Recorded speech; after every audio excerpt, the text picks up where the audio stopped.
Hey, so glad you found us. This is the Blue Files, the extended edition, a video series that complements our Big Blue Marble podcast. My name is Anwar Knight. Welcome to the program. This is episode 4, by the way, and in this series, we highlight some of the unique but always certainly important stories that connect us to our changing planet. There are so many stories, it's impossible to feature them all on the podcast. Hence, we have the Blue Files. And to help me unpack these stories, a pleasure to welcome back once again Christina Stevens, my co-host. Good to see you again. Great to see you, Anwar. Do you have the guard dogs on duty today?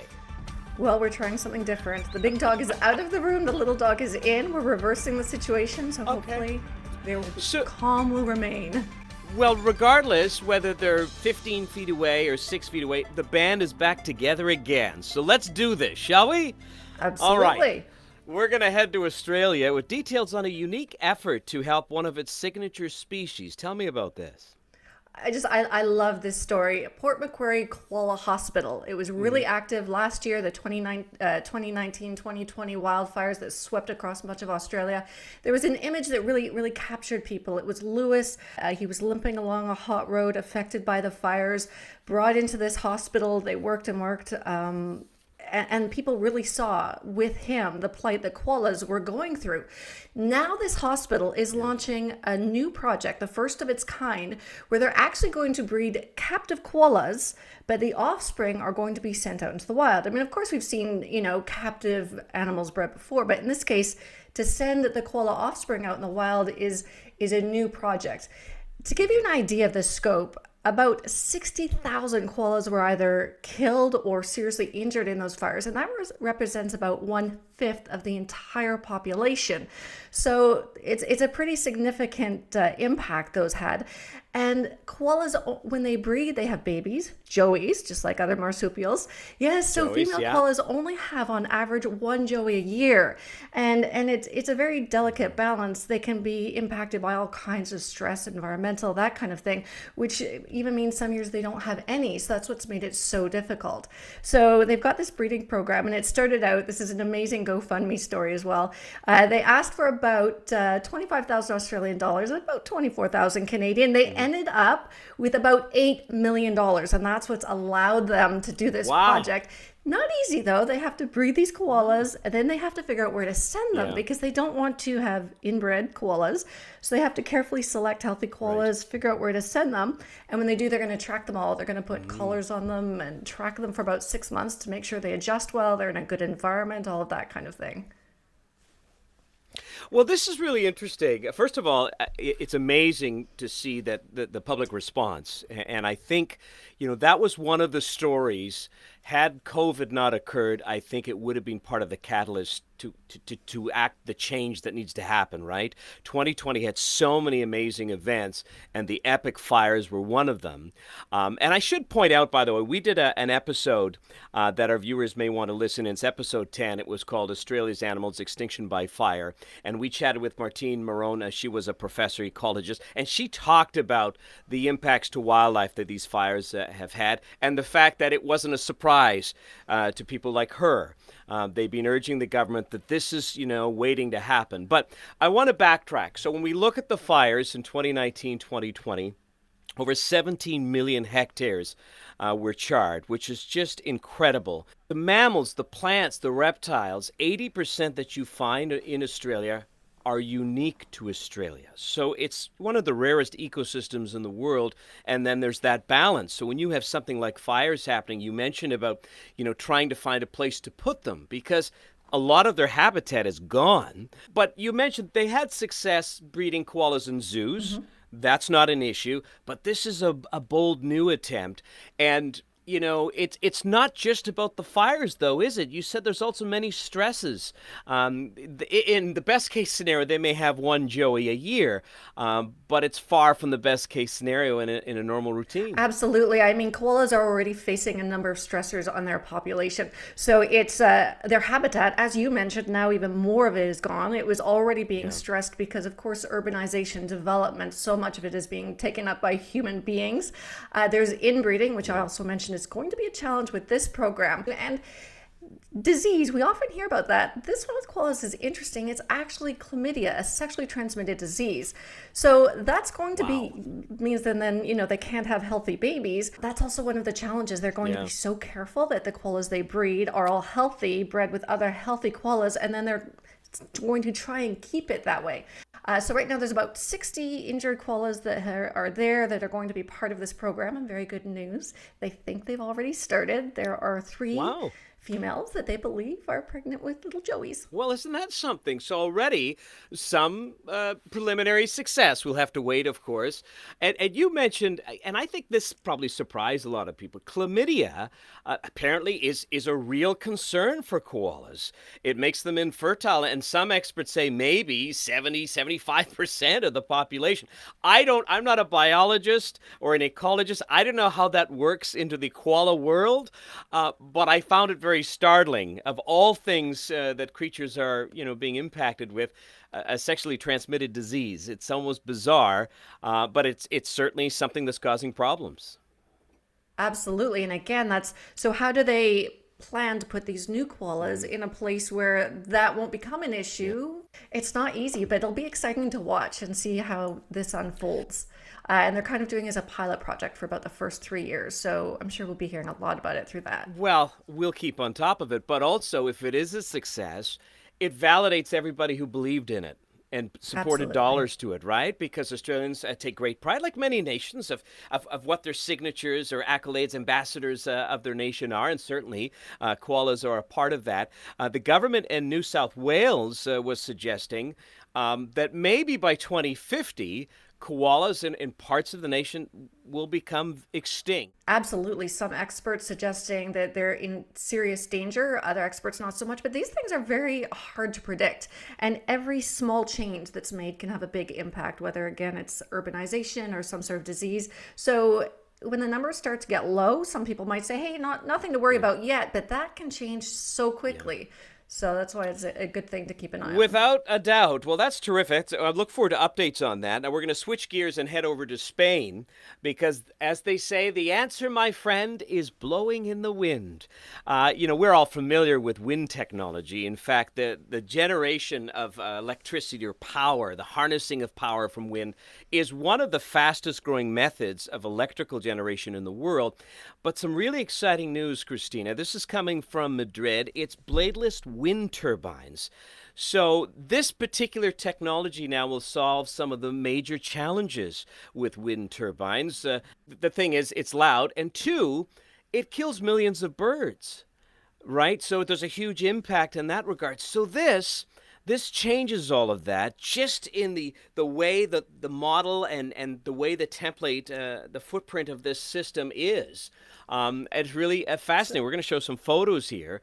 Well, I was just going to say exactly that. I mean, you picture, the turbine, the parts going all Yeah. around. And if you don't have that, how does it Well, work? the experts say it's basically something called vortex shedding. That's sort of the process. So it's 3 meters high. Looks like a giant lipstick container. Although I must tell you on social media, some others are saying it looks like something else. In fact, what was trending was a skybrader. But we'll leave that. Okay. But it's interesting where people's minds go. Google. But this cylinder is it's vertical and it's fixed with an elastic rod. So as the cylinder oscillates, it's hooked up to an alternator, and that motion is generating power.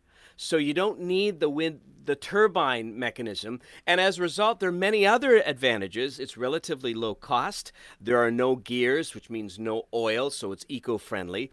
And it's easy to install. So there are a number of firms that are looking into this, but these guys out of Madrid are leading the pack. In fact, I wanted to get this quote right because I thought it was fascinating. So Norway's main energy company, which is one of the largest oil and gas companies in the world, has named Vortex as one of the most exciting in the world.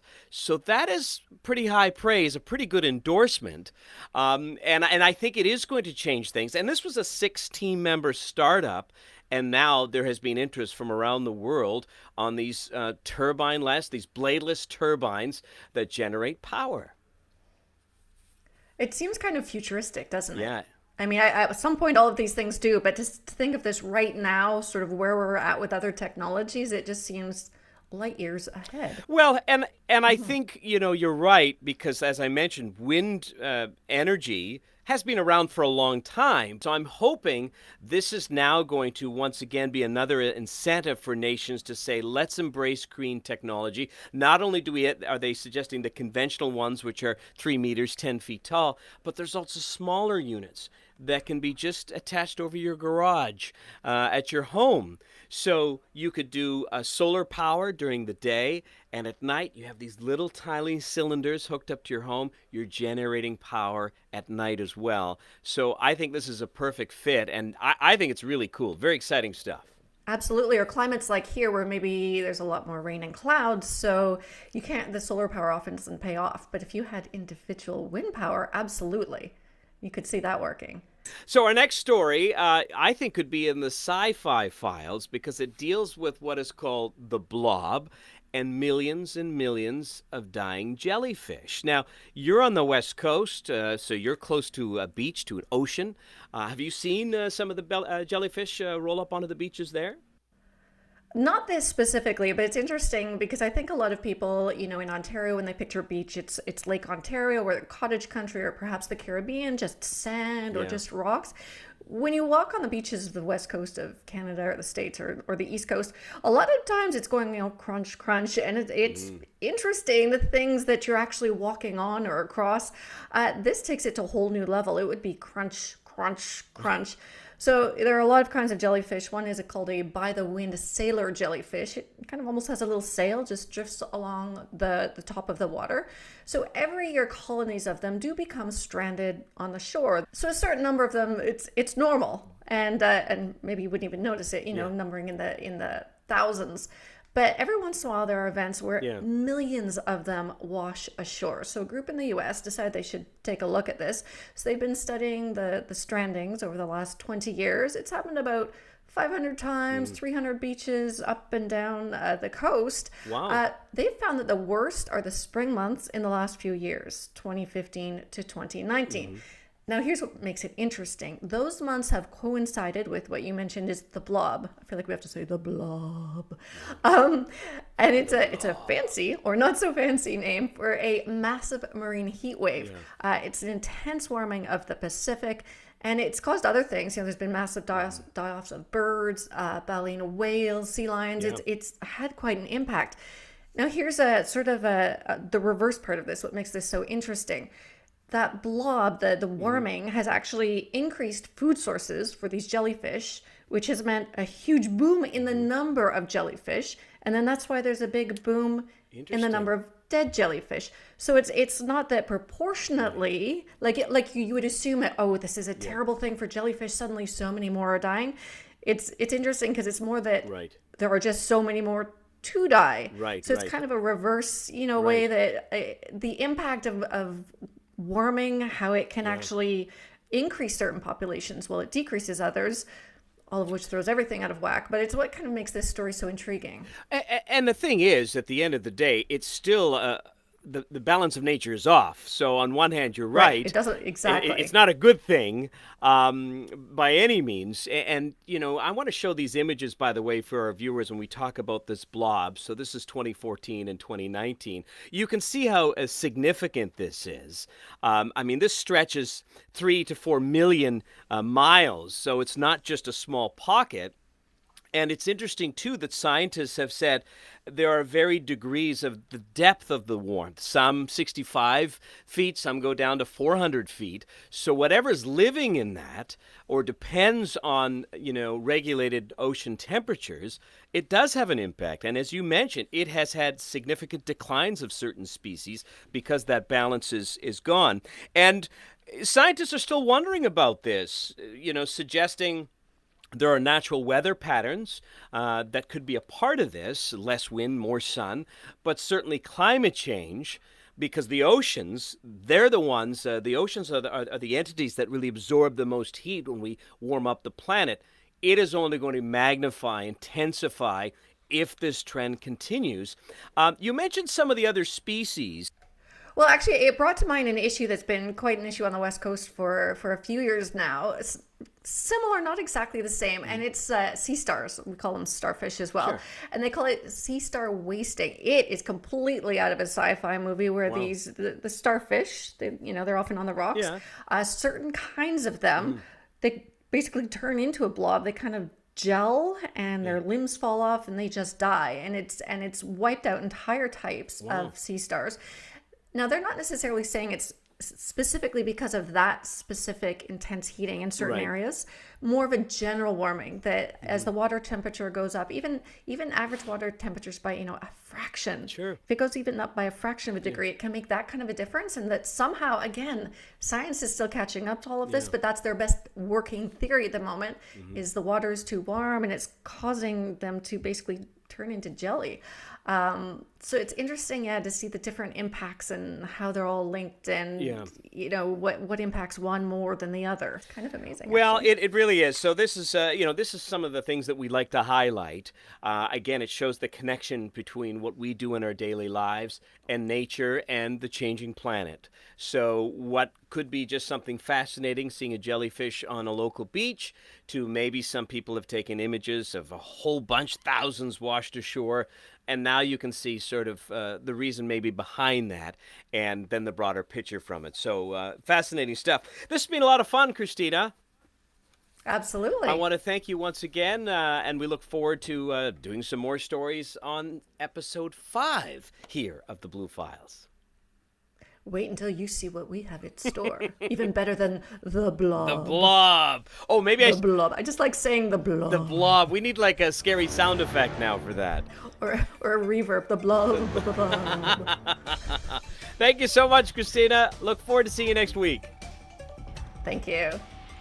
Hey, if you like what you're seeing, be sure to give us a thumbs up, and if you can, share. Tell people what we're doing here. This is a part of not only the Big Blue Marble podcast, which you can listen to on all your favorite podcast players, but also at bigbluemarble.earth, but also on YouTube, and that's where you're seeing this series. Thank you so much for your time, and have a great day on the Big Blue Marble.